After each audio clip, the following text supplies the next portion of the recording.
Well, tonight the Church invites us into a mystery so familiar that we risk no longer being surprised by it.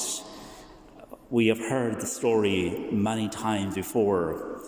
A child, a manger, silent night.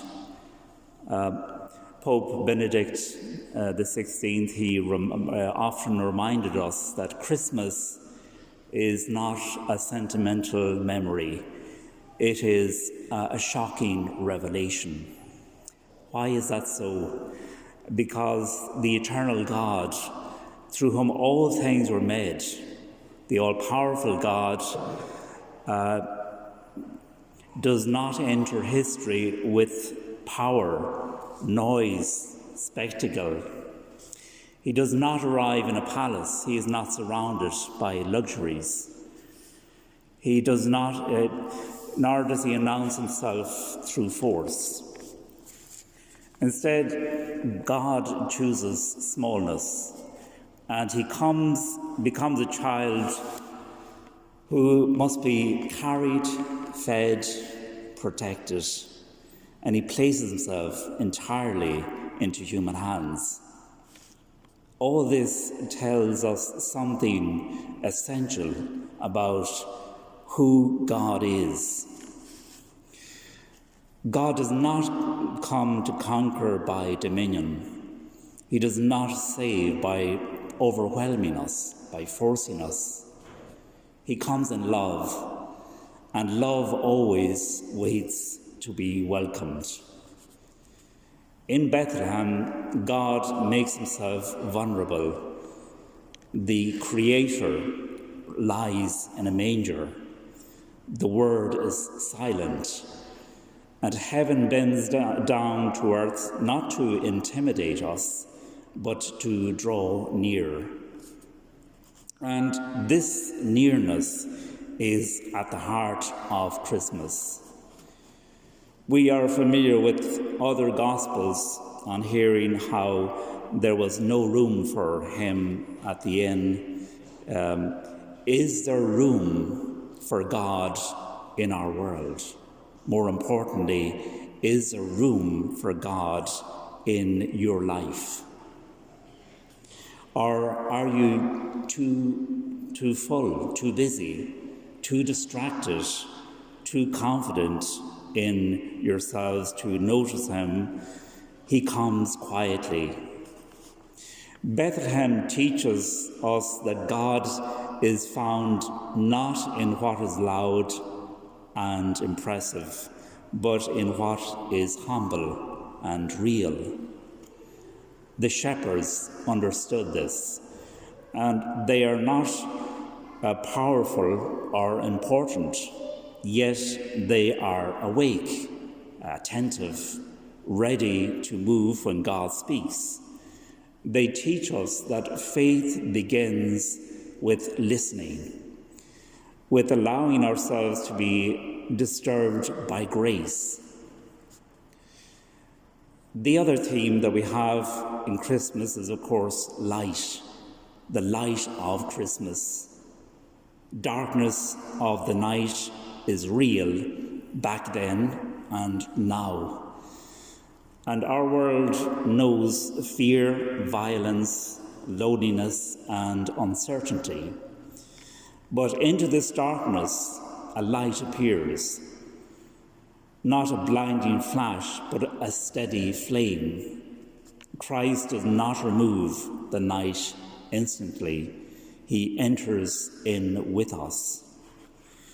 The child in the manger is the promise that God has not abandoned the world. He has entered in. He has taken our humanity upon himself so that nothing human, suffering included, would ever be far from him again. And so Christmas is not escapism. It is courage. It tells us that love is stronger than darkness, that humility is stronger than pride, and that God's way, though quiet, is victorious. So let us always go to the manger to kneel before Emmanuel, which means God with us. Not a God who demands first, but a God who gives himself completely. He is a God that is deserving of all of our love, all of our affection. There is a true story of a French soldier in World War I, and we can imagine being a soldier in a warlike situation, all the atrocities, all the terrible scene of carnage, of violence, and so on. And it's a documented testimony of this soldier. He had abandoned the Catholic faith for a number of years. And on Christmas Eve, amid all that terrible fear, anguish, and the darkness of war, he attended a midnight mass out of nostalgia more so than belief.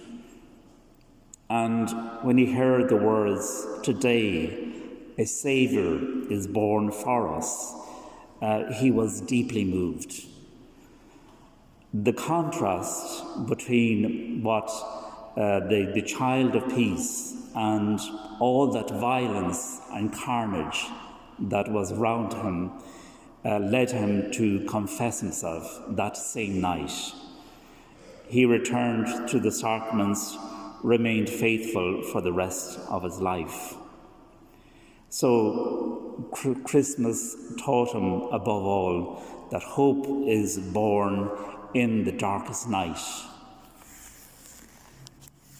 To finish up, dear brothers and sisters, let us recall this great mystery of love. Let us not walk in indifference, because the child that is born in the manger, in the coldness of that Christmas night, is a child who has come filled with love. He has come to save us from sin, from vice, from iniquity of all kind.